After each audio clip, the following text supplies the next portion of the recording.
नमस्कार। धर्मेंद्र यादव जी आजमगढ़ से प्रत्याशी बनाए गए हैं सदर लोकसभा क्षेत्र से, और यहाँ पे कुछ महिलाएं भी हैं जिनसे हम बात करेंगे। यहाँ क्यों आई हैं? धर्मेंद्र जी से मिलने आई हैं। धर्मेंद्र जी से क्या बोलेंगी मिलेंगी तो? धर्मेंद्र से बोलेंगे कि मोदी के हटाएंगे, धर्मेंद्र को जिताएंगे। अखिलेश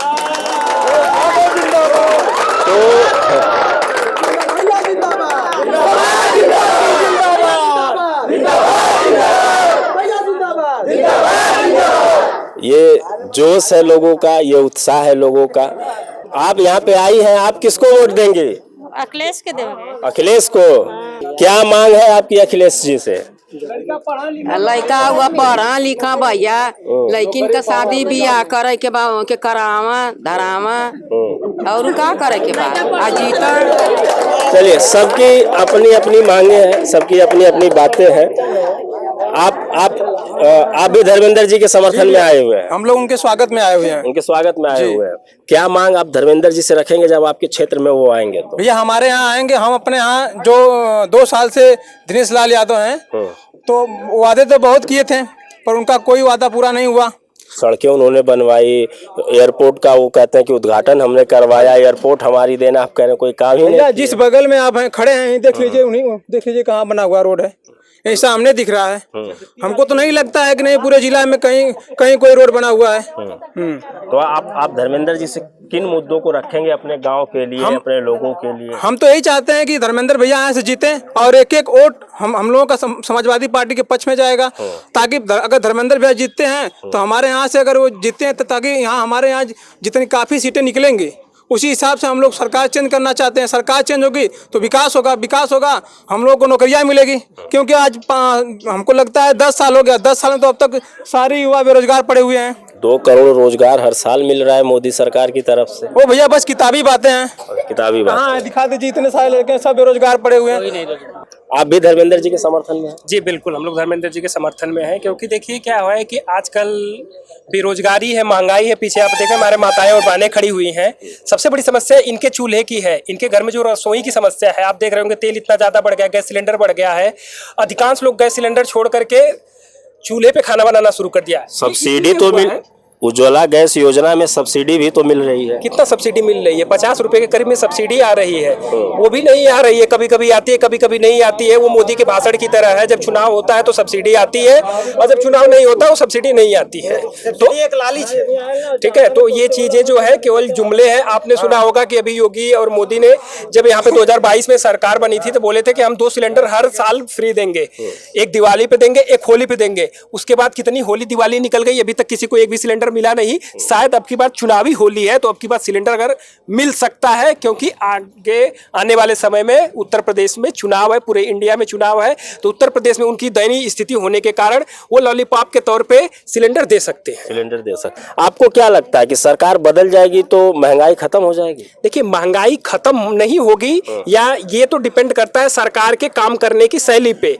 ये सरकार ऐसा काम कर रही है जिससे महंगाई बढ़े। जब आप उद्योगपतियों का कर्ज माफ करेंगे, 11 लाख करोड़ रुपए आप कर्ज माफ कर दिए, किसानों का की तरफ आप पलट के भी नहीं देख रहे हैं। आपने बोला था कि उत्तर प्रदेश में सरकार बनेगी, हम किसानों का कर्ज माफ कर देंगे। बताइए, मुझे लगता है 3 लाख रुपए करोड़ किसानों के ऊपर कर्ज होगा, मुश्किल से 3 लाख करोड़, ठीक है। वो 3 लाख अगर माफ कर देते तो उत्तर प्रदेश में मुझे लगता है कि 1,20,00,000 करोड़ जो हमारी आबादी है उससे इम्पैक्ट कर जाती। लेकिन उनको चंद 2% बिजनेसमैनों का ख्याल है, 11 लाख करोड़ माफ उसे करते हैं।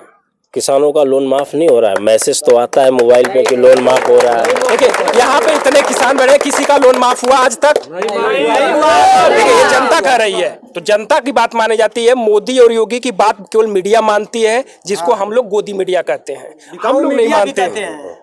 हाँ, बिकाऊ मीडिया भी कहते हैं, गोदी मीडिया भी कहते हैं। अच्छा, आप बिकाऊ मीडिया भी कहते हैं, क्यों कहते हैं? क्या क्यों कहते हैं? मीडिया जैसे मोदी जी बोलते हैं झूठ, और वही झूठ मीडिया भी दिखाती है, सच नहीं दिखा पाती है।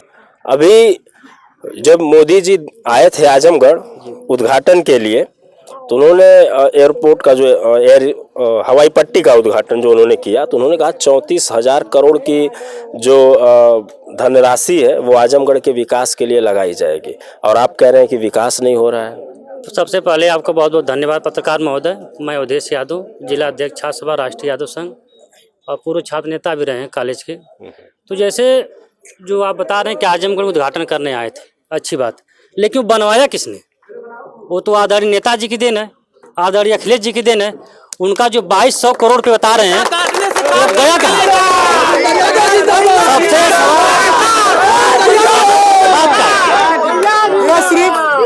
ये सिर्फ अखिलेश यादव के कामों का फीता काटते काटते 2024 में खत्म हो जाएंगे। 14 में आए थे और 24 में चले जाएंगे।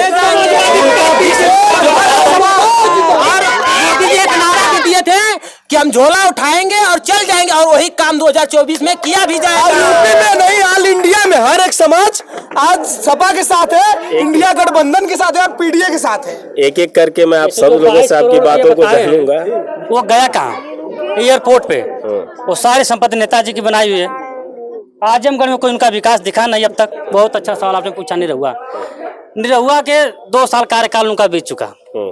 जो कहीं गड्ढा मुक्त करेंगे, गांव गांव गली गली चक्रोट रोड बनवाएंगे, सारा दावा उनका फेल। हमको तो लग रहा है कि निरहुआ कहीं मोदी जी से बड़ा झूठा है। निरहुआ जो है कि मोदी जी से बड़ा झूठा है।